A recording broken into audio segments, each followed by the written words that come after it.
So what is up, you guys? It is your boy Brent Biggers here, and welcome to another video. And today's video, we are going to be talking about zombies as a whole. Now, there are going to be a couple of sections through this video that I want to just quickly mention. So we're going to talk about specifically the understatement of, well, we're kind of, I don't know how this video is going to work. I know I already know the title of it already, and maybe some people might already be like, oh, that's not a great title. Well, it's because it's kind of hard to explain the video through a title. So, yeah, but there are going to be some sections of this game that I want to quickly mention. So let's start off with the first one. I think the first one, without a doubt, I definitely want to talk about is the Outbreak-ish zombies. I want to talk about that for a sec. Second, I want to talk about round-based zombies as a whole. And third, how do people not like round-based zombies? So these are the three big key points of the map as a whole. And we're really going to look and see why maybe do people don't like round-based zombies and stuff like that. Now, obviously, I wanted to it's like, it's kind of weird to talk about this because, again, I'm not a person who really hates round-based or any type of zombies in general. Well, I guess their own thing, I guess, and Voyage. But like, I don't really hate anything I haven't played. So yeah, but before we get in today's video, like and subscribe. We are on the road to 400, and again, by the time I was recording this, we have hit 380 subscribers. But anyways, guys, enough said. Let's get into the video. And also, I just want a quick mention. I made this video specifically because of the factor that zombies is upcoming, and I kind of wanted to talk about zombies as a whole. And then you also have me watching this video. Somebody says I hate round-based zombies, which I'm like, never heard of that before, because I'm not like kidding with you. I have not heard a lot of people say I don't like round-based zombies like as a whole, which he did brought up some interesting points, but like, some of the stuff I just don't understand why. But again, anyway, enough said, guys. Let's actually get into the video and explain basically the what basically zombies is and what made people think in a more casual or first time experience probably heading in to zombies now. So let's start off with, I guess, round base as a whole. I think round base is a good way to start at this time. So we start off with World at War, right? The first ever iteration of zombies, and obviously you had Nacht der Toten. Very small, straightforward map. You buy a couple of doors. There's a mystery box. That's it. That is literally it to the map. You can train. You can camp. There's a ray gun. Pretty straightforward. Nothing crazy of a map. Verrückt. It is a bit more complex with perks. Again, still the mystery box, traps, power, teddy bears, and more doors to open. Again, not too complex, but still more complex than an average Nacht der Toten playthrough. Then you got Shi No Numa, which was this map even get a little more complex to the layers of zombies. So there, every 5 rounds, there will be hellhounds. Then obviously you have the 4 huts and also opening doors, obviously, and turning on the power. Have random perk locations. And you also got the Wonder Waff, etc. This was a pretty darn fun map to play, honestly, if you are trying to get to around 1 million. and I think it's interesting. And then we get to Duries, the most complex map out of them all. Not only that, it also has perks, like all the past two maps, but it also has Pack-a-Punch, which increases your gun's upgrades. It's pretty interesting to think about. It also introduced the teleporters. It introduced a good split between training and camping, because Not was more camping. Now, obviously, with it going back now, it would be more a bit of more training, but it's still, I feel like, more camping, to be honest. Then you got Verrucht, which is kind of more of a camping map as well because of how tight the corridor of the area is. Shinonuma, more of a training map. Then Duris is kind of both. So out of all the World at War maps, there's something to cling on to that is a necessity to zombies as a whole. We start off with World at War, not Duratoten. Well, obviously you got the mystery box. I think it's pretty easy to say. Verrucht, you had perks.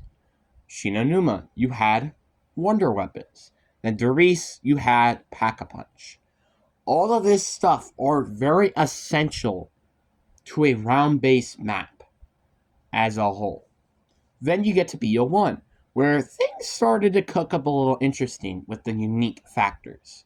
So BO1 Kino, it is kind of the same thing, except it did introduce a new wonder weapon in the Thunder Gun, which was extremely OP, and still arguably one of the most iconic and favorited wonder weapons ever. Even more iconic than probably the Wonderwolf, to be honest with you, which came before it. Then you got 5, which was a map that you play as JFK. It also introduces the Winter's Howl and the Pentagon Thief.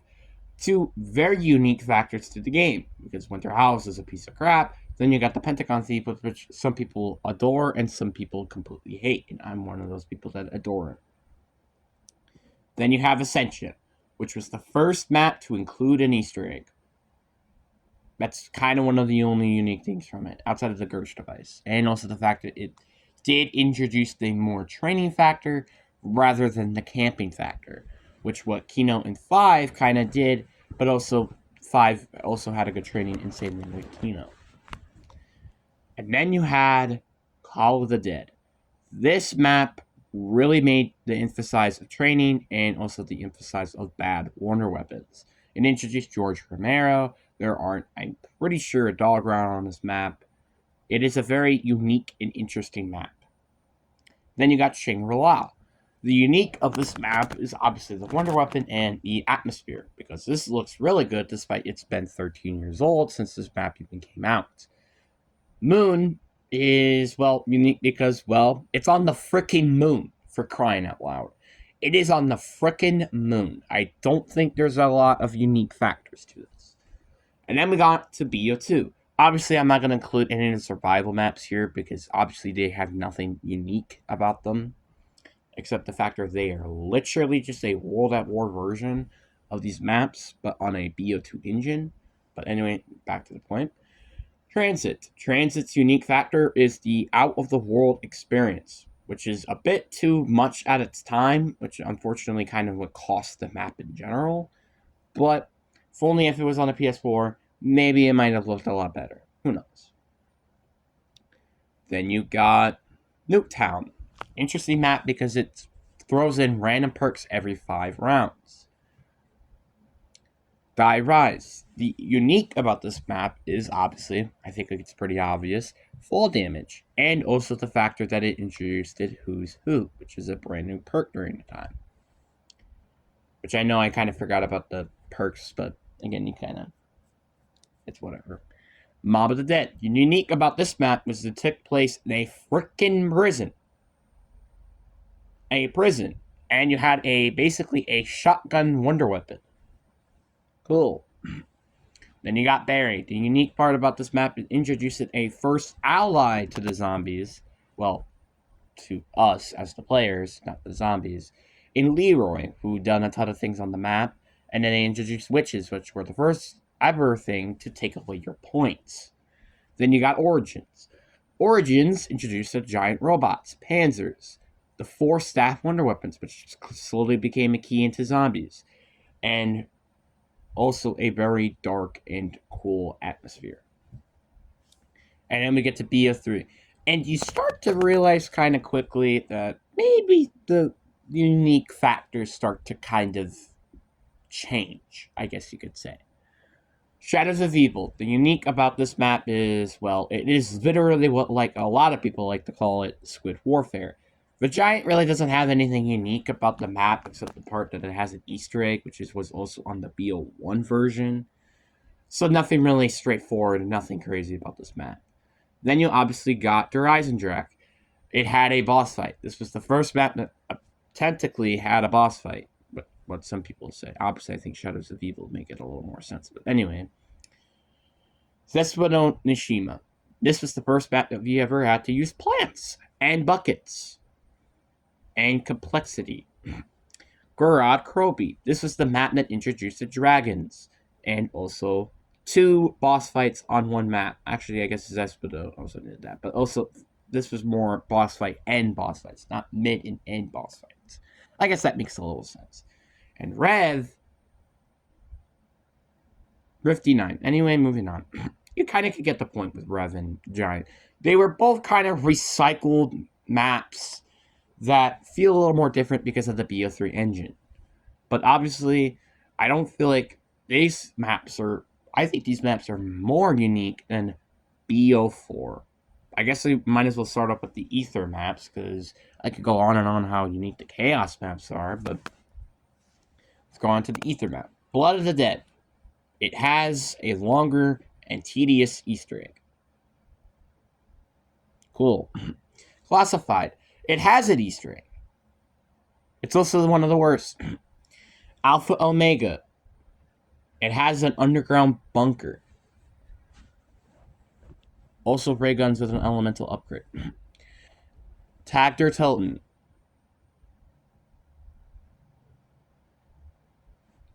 The Thundergun glitch. And also the end of zombies.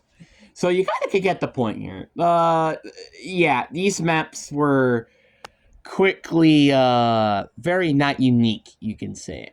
And then we get to the Chaos maps, which obviously all of them are unique. Voyage of Despair. You're on a frickin' Titanic. I think that's pretty unique, in my opinion. 9. And you're in a Battleground arena, which you have a Scorpion as a wonder weapon. I am serious. Yes, you use a Scorpion as a wonder weapon. Dead of the Night. It is very complex, and it has a werewolf. Cool. Obviously, I didn't play these. Some of these maps I've never played myself, so obviously some of the unique factors may change. Ancient Evil. You literally have powers of freaking gods as a wonder weapon. That sounds pretty cool. And you get to kill a unicorn. Or a pony, I think. I don't know. Whatever. And then we get to Cold War. Cold War, it's also kind of a difficult for me to decide. Because then you get to D Machine, which I guess the unique part about this, it introduces a no storyline, I guess. I guess that's unique. Firebase Z. The Aura. Outbreak, a complete new big world experience, was also introduced. Objective modes, etc. Mauer der Toten introduced a Klaus, which was a new friendly AI who actually helps kill the zombies, unlike Leroy, but he also doesn't do a ton of other things like Leroy does, which made him more unique. The Forsaken. It introduced one of the first melee weapons for Treyarch to ever make. Yes, I said Treyarch. Keyword here, Treyarch, because obviously Sledgehammer did it before them did. And then we got to Vanguard Zombies, and quickly you're going to start to realize that the unique factor slowly changes. Or slowly doesn't exist. Like Duron Fang. What is the unique part about this map? It was shit. Terra Maledicta introduced the first shield wonder weapon. Shinonuma Reborn had an Easter egg. for Shinonuma. That's about it. The Archer. The only unique thing about this map is it had a boss fight. That's really cool. In an MWZ, it is obviously a more out-of-the-world experience with a timer. So, the modern day unique is not as same as like Origins and Mob of the Dead or even back in the old days. And obviously, I want to specifically now go talk about maybe why round-based zombies hasn't been as good. So let's just start off with World at War. World at War was very simple. Let's say you're hopping on Reese. All you gotta do is open up doors, buy power, go turn on the power, spin the box, and hope that you get the Wonder Wall or the ray gun, and pack a punch it. That's really all you had to do. There was no complexity, no shield, no how to get the wonder weapon. Nope, that's it. BL1 Zombies kind of changed the formula just a tiny bit, in my opinion. Obviously, there's like let's say Ascension, where obviously you maybe want to complete the Easter egg, which unlocks Pack a Punch, and then you spin the box, buy your perks, and hope that you get the Wonder Weapon, aka the Thunder Gun and the Gersh device, and then also Pack a Punch it. Again, pretty straightforward. BO2 was when things started to quickly change. Let's say you're going to play a map like Mob of the Dead. Let's just say that. You have to build a plane to go to Pack a Punch. You have to do some stuff to unlock the Blunder Gap. You don't just normally spin it out of the box, which you can't do that. That's an option. And obviously buy your perks. Again, kind of straightforward. And then you go to the Pack-a-Punch, which again, obviously you have to build with a plane on the Golden Gate Bridge. So again, you kind of get the point here now. And you also, this was the start of how to introduce the shield. So now you're starting to realize, okay, maybe the complexity could tone it down. Nope, there's still more. Let's talk about Zetsubou no Shima, since this is the most complex map, probably outside of Dead of the Night. Alright, let's get into it. So first off, you need to get a bucket. Plants. You also need to get a lot, like 15 parts on this map. You want to get a gas mask? Oh, you gotta collect 3 parts around the map. Want Zetsubou no Shima shield? Yep, you gotta collect 3 parts around the map. The Wonder Weapon, you need to trap a spider, which is actually pretty unique. And stuff like that. And then there's also another step of how to unlock the upgrade version, but it's also very complex and gets to that afterwards. So, power. How do you want to turn that on exactly? You got to open doors, fill it with a bucket of water, got to open the bunker, which only gives you temporary power, and then you have to go fix the turbine, and you have to kill zombies there, and then you got the power. Then you got to find 3 other parts to open up Pack-a-Punch, and then there you go, you get Pack-a-Punch. Yeah, you can kind of get pretty quickly that these are pretty complex. Now we're on to BO4, which gets even more complex. Let's, I guess, might as well, I don't know, we should talk about it. I don't know, maybe Boys Despair, might as well talk about it. It's my least map. So this map, you have to collect 4 things to unlock Pack-a-Punch, which are both like these tiny little circle things, and you can put it at any of the 3 Pack-a-Punch locations on the map. Basically, turning on power, well, that's kind of not needed. It's kind of already on, so at least that part's done and over with. The Wonder Weapon, you also still have to craft, and the weapon variants you get by killing the Napalm zombies, or the ammo mod zombie things, whatever. And then Cold War. Then you start, things get nice and, simple for once. So basically, what you do is you can basically spawn in with the gun that you want to roll in all day, except you have to upgrade it through the armor system, which you also got to upgrade yourself armor, which is basically the simplest way of the shield. And you can also spin the box for hopefully the Wonder Weapon, but then there's also other ways to obviously unlock it, and then also the ammo types. What does Vanguard Zombies do exact? Simple. They don't add a freaking Pack-a-Punch candle anyway. spinning the box, obviously get the Wonder Weapon, or there's another step. I'm specifically talking about Shi No Numa because all the other maps suck. And obviously there's also nothing else to it, except you have to buy perks multiple times. And an MWC is basically whatever the frick you want to do. So obviously, again, I'll specifically talk about the outbreak modes a little later. But round base, you could kind of see that it's got a little more complex as the years have gone on. And you start to realize, maybe you should, I don't know, turn down the complexity over the past 2 years or over years. Well, that's kind of what Cold War did, and actually did bring in a lot of other people from Warzone and stuff like that, something that not a lot of Zombies modes did.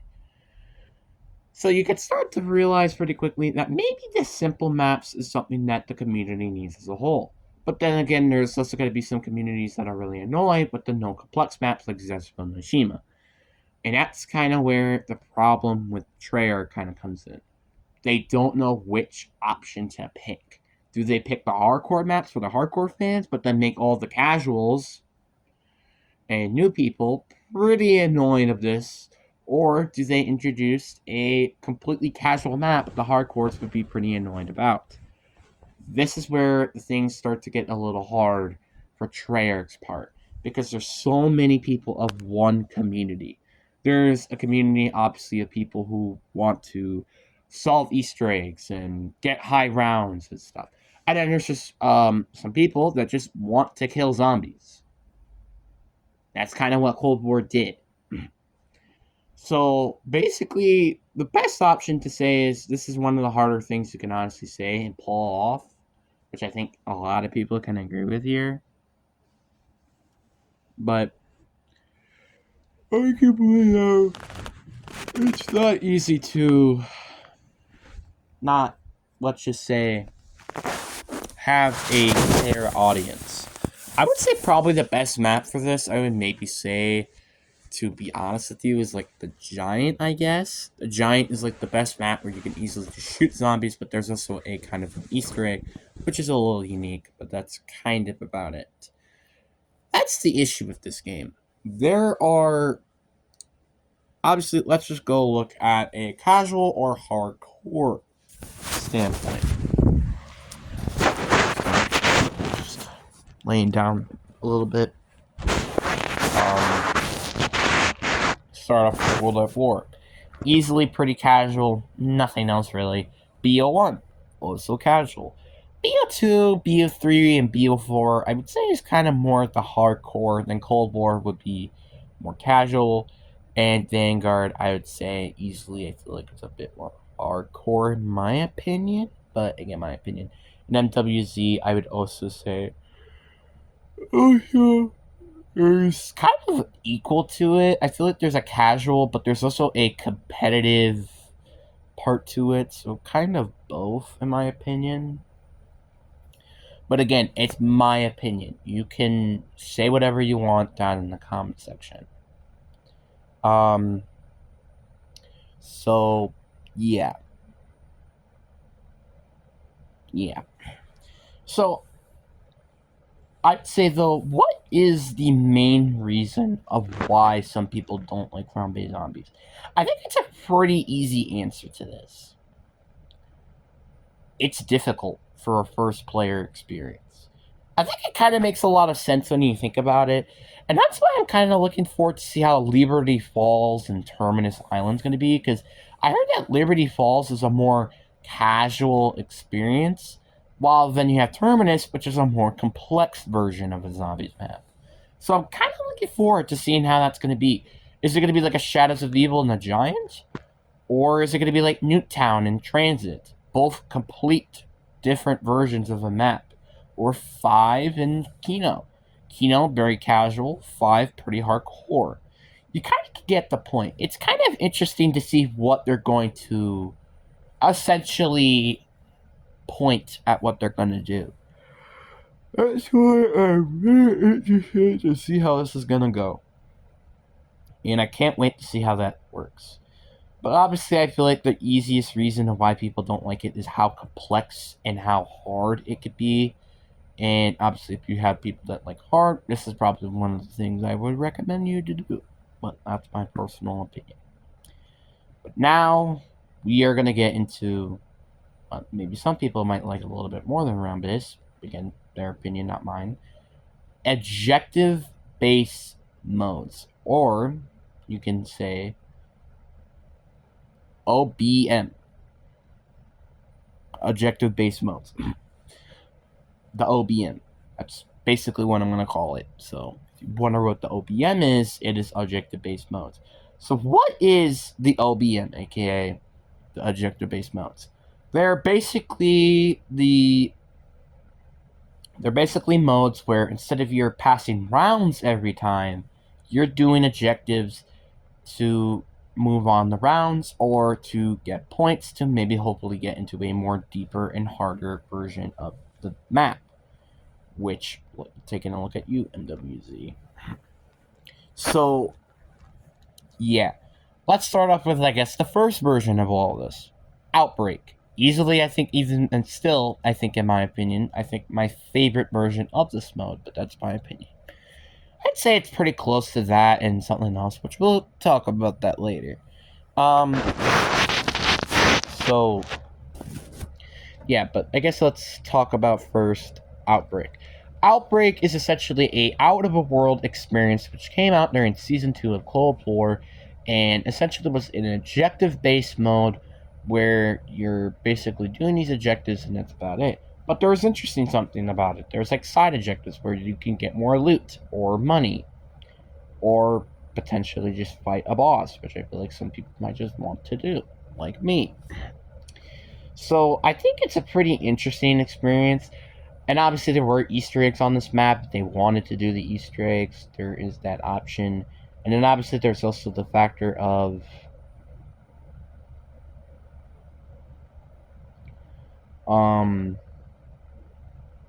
just again having injective modes. It's a pretty calm, I would say, experience. Outbreak isn't like a stressful experience. It's a kind of casual experience, and I think a lot of people will definitely like this if they gave it another shot after they probably never had played it 2 years ago.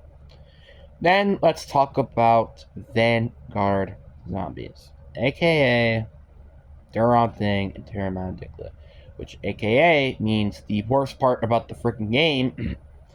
So basically, it was basically a Outbreak, but except a smaller version of the maps, and also basically had the exact same objectives: transmit, escort, blitz, holdout.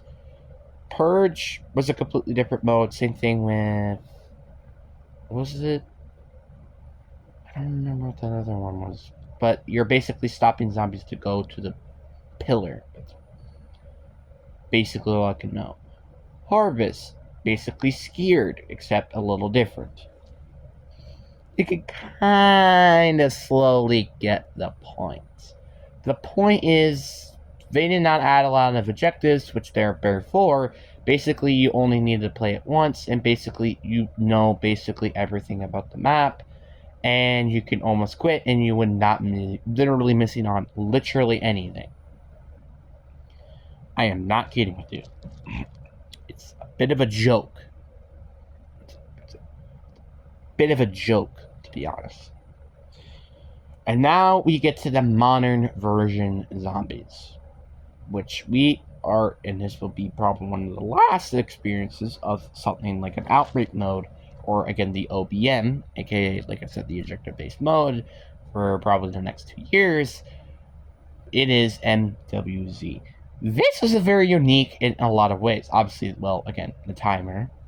But the contracts were kind of still the same. Like, Eliminate Bounty was obviously from Cold War, but there were some unique ones, like Ether Extractors, Holdout, which is kind of the same thing, except you're protecting something. Escort, obviously this is pretty simply an escort, but except it's a little more funner. Don't come at me. And obviously there was also the egg one, which I thought was also pretty unique as well. And then there's cargo, which is basically transport, but except more easier. Don't come at me. So, yeah, there's all these, and then Outlast, which is basically Holdout, and also the gun thing, which is also just Holdout, so you kind of can get the point. Point is, there are some unique ones, but that's kind of about it. It's kind of sad that this mode didn't really focus on like contracts and new contracts for us to do, because they get pretty boring pretty quickly, to be honest with you. So I feel like objectives could have been something that one thing they did introduce was higher threat zones. The the harder it is, the more rewards and the better rewards you get. The Ether is arguably the hardest, but also gives you a handsome of if when you finish the contracts. Pretty simple. I think it's really unique. I think MWZ, I think it's probably one of the most unique experiences to date. I think outside of maybe Outbreak. But MWZ is definitely something I would definitely highly recommend if you haven't given a chance to it. Now, what is the issue here? Now we have two modes. You got the round-based mode and objective-based mode. You could say round-based here and an OB, which is objective-based. There are two issues, or well, one issue. They can't focus one thing on the same game. Look at Cold War, for example. Outbreak and round-based zombies. When Outbreak came out, it literally took us, I think, 3 to 4 months until we got another round-based map, which was not the greatest. And then you also had Vanguard, which was planning to be only an objective-based mode, but instead it went to round-based due to the factor of it failing super hard. So it's kind of difficult to say. It's kind of hard to see a world where it's just round-based for some people, but that's kind of what we had to experience with obviously just only having objective-based modes. Which, again, if it weren't for the factor that we don't get updates every week, it kind of makes the mode pretty boring pretty quickly. Because, like, let's say, for example, they add a huge update, you're gonna probably be done with it for the next couple of days. And then you're probably gonna just wait for the next update, which unfortunately would not come until, like, another month. And basically, it's the same schedule, etc., etc., etc. So, that is the issue with the objective-based modes. It starts off great, and then it starts to get pretty boring pretty quickly due to the lack of updates to it. Which is a good example of what basically zombies, or any Call of Duty mode in general, is getting. Lack of updates. So as a whole, I would say arguably there are more round-based fans than objective-based fans. In my personal opinion, I think that's the case, but you never know. But obviously, you gotta pray. You kind of have to help both audiences, like the round-based ones and also the objective-based ones. The objective-based has been getting a lot of love over the past 3 years. Obviously, again with Vanguard, MWZ, kind of even Cold War.